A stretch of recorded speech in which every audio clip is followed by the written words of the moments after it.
So the Phoenix Suns finally got a solid point guard, and they went out and signed Tyus Jones last week. I thought that pickup was a solid move. And the reason why I say that is because one, he's been in the league for 9 years. He had a career high in assists, field goal percentage, and 3-point shooting with the Wizards last season. I know it's the Wizards, but at the same time, he didn't have a bigger role before them because he was a backup point guard. So he got more minutes with the Wizards. And to me, if he can bring that same level of production to the Phoenix Suns, that's only going to help this offense because now they're not going to be as stagnant. They're not going to have to rely on, oh, let's go into isolation mode where Devin Booker, Kevin Durant, Bradley Beal get the ball and everybody just watches them try to get a bucket. Now you have somebody who can orchestrate this offense. Devin Booker can go back to his natural position, which is shooting guard. Bradley Beal doesn't have to be the point guard anymore.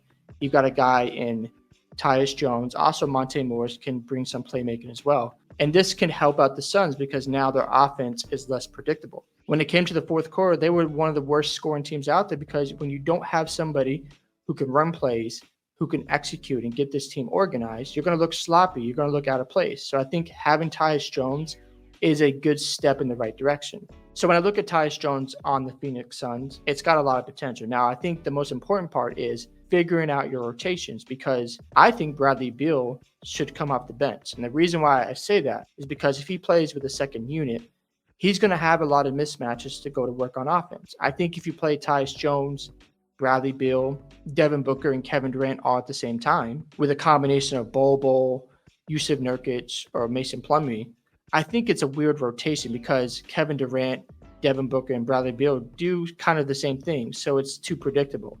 If you bring Bradley Beal off the bench and he can play with a guy like Ryan Dunn, who is super athletic, who can get you rebounds, who loves going to the rim, you bring in Monte Morris next to him, a Bol. Now you have a solid bench because Bradley Beal is going to have a lot of mismatches out there. He can hunt the guy who's guarding him, especially for the second unit, and he's going to have the ability to score at will on them. And another reason why I would have Bradley Beal come off the bench is you keep one of your big threes out there. So you bring in Bradley Beal for Devin Booker, and Kevin Durant, maybe he's still out in the court or he's resting as well. And let's just say Bradley Beal comes in, you bring back Kevin Durant. Now you have two of them out there. You can keep two of them out there at the same time. I think it should only be Durant and Bradley Beal. I think having Booker and Beal out there at the same time, they do too much of the same thing. You don't want too much redundancy out there. But I think Bradley Beal coming off the bench would really help this team get to another level. You got to make sacrifices if you're trying to get to a point where you could potentially win a championship. Do I think they are on that level yet? No, I do not, because I think the gap between the Thunder and the Mavericks and everybody else is very wide. But I think the Suns can close that gap if they can either, one, you play Ryan Dunn some minutes and give him a spot in this rotation. Maybe they won't do that because he's a rookie. Or you target a guy like Dorian Finney-Smith, who is very versatile. He can guard 1 through 4. He brings experience to your team. He's been in the Western Conference Finals when he played with Luka Doncic. He shot a career high 39% from three. It's dipped down with the Nets, but I think if he plays with a contender, you'll see those percentages go back up. So the Suns got to figure out, do we want to put our trust in a rookie and let him develop? Or do we go after a Dorian Finney-Smith? Because I think the Suns need more depth on the wing position. Outside of Kevin Durant, they have Devin Booker, they have Bradley Beal. Obviously, they can't move on from Bradley Beal because he has that no trade clause. So the Suns' next piece is adding another versatile defender. Or you put your trust in Ryan Dunn and hope for the best because he has a lot of upside. He can play defense. He loves to get to the rim. He's very athletic and he's young. So there is some value in keeping Ryan Dunn around and let him be a development project. But the Suns might be like, we're trying to win a championship. You see, the problem with Ryan Dunn and the Phoenix Suns is they might have different goals in mind, and their goals are going to clash because the Suns are trying to be a contender again. And the window for this team is only 2 years. So if you get a guy like Dorian Finney-Smith, he's going to be in the rotation immediately because he has experience. And obviously, you add more depth to your wing position. The only thing I would say at that point is make sure the rotations are clean. I'm not playing Tyus Jones, Bradley Beal, Devin Booker, and Kevin Durant at the same time because your backcourt is small and your wing position is also small and exposed. So if you run into a team like the Dallas Mavericks or the Thunder, they're going to expose those mismatches. That's why I think Bradley Beal coming off the bench would be huge for the Phoenix Suns because now you have a guy out there who can get his own. I would just play him with Kevin Durant at all times. I wouldn't play him and Booker at the same time because there's too much redundancy in that. But if you make these changes and adjustments, the Suns got a shot. I don't know if they could be championship contenders, but I think they're on that tier 2 list right now. My only concerns with the Phoenix Suns at this moment is health. Is Bradley Beal going to be healthy?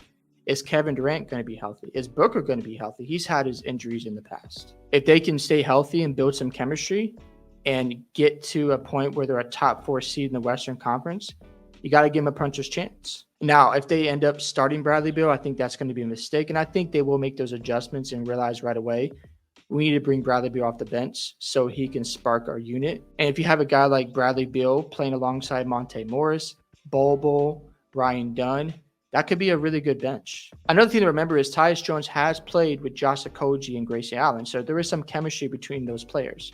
I just think at this point, the Suns got to figure out their next move. What is the missing piece to make this team a contender, a team that can win a championship? If they can figure that out and get a guy like Dorian Finney-Smith on this roster, they've got a shot to me because you address your point guard needs and you address your athletic wing position. Now this team is looking really good. They build the chemistry. They stay healthy. The Suns can make a run at it. And when it comes to Kevin Durant, he's got to show up this season. There are no excuses for him. I can't defend him. I love Kevin Durant. He's one of my favorite players ever.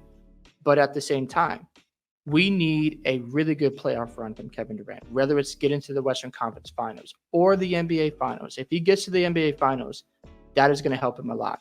We see what he's doing with the Olympic team, where he's leading that cast off the bench and is playing really well. If he gets a gold medal, that will help.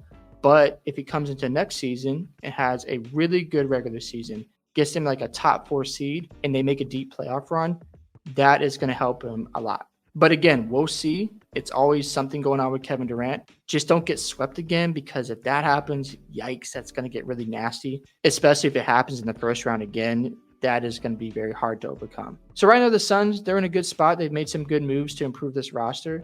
We'll see how it plays out. Hope you guys enjoyed this video today. I'd love to hear your thoughts on the Phoenix Suns signing Tyus Jones. Do you like the moves they've made this offseason? Don't forget to like and subscribe to the channel, and I'll see you in the next one.